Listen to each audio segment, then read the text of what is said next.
Ganyan pa ako, mamili-pili pa kunyari, pero nandito lang sa malapit ko, di ko pa makuha. Nanguha mig apple guys. Malaki ito bro, malaki.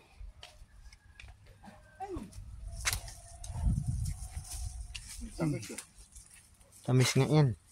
Abot mo yung dalawa.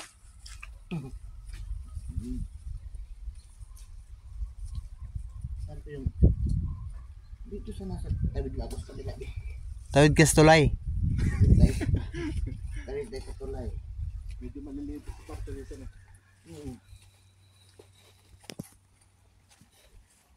Ito, medyo maganda.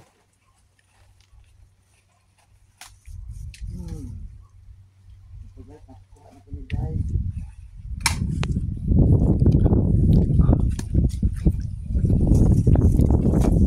Kita ng apple guys, di kami makatry na mag-harvest ng apple.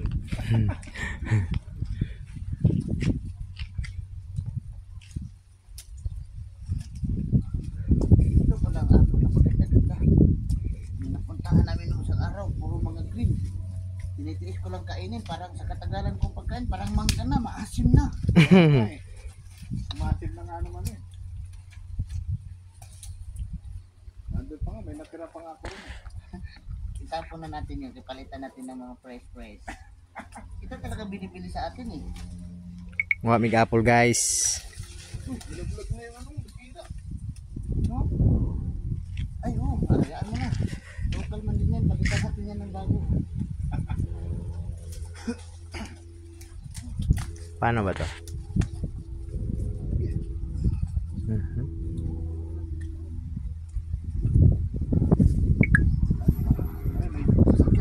May sasakyan?